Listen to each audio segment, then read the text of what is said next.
అలాగే దేవుని చేత ఆశీర్వదించబడినటువంటి మనము మన నోటి నుండి శాపవచనాలు, మన నోట అమ్మటి ఆశీర్వచనాలు రావచ్చునా? అందుకని ప్రభు అన్నాడు, మీరు ఆశీర్వదింపబడటానికి పిలువబడి ఉన్నారు కనుక మీరు కీడుకి ప్రతి కీడైనను దూషణకు ప్రతి దూషణ అయినను చేయకుండా ప్రతి ఒక్కరిని మీరు ఆశీర్వదించండి, ప్రతి ఒక్కరిని మీరు దీవించండి, ప్రతి ఒక్కరిని మీరు క్షమించండి.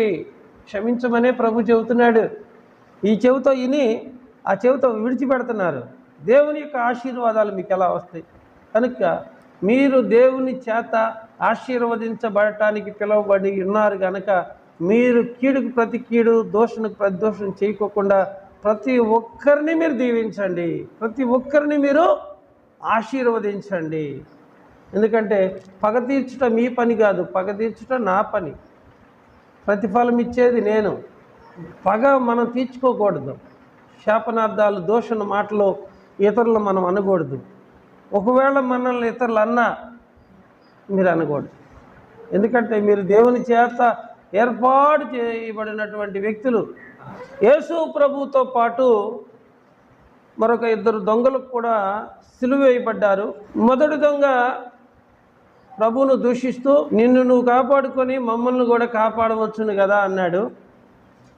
రెండవ దొంగ కలుగు చేసుకొని మనకైతే ఇది న్యాయమే, మనం చేసిన దానికి మనం శిక్ష అనుభవిస్తున్నాము, ఇంకా నువ్వు మారవా?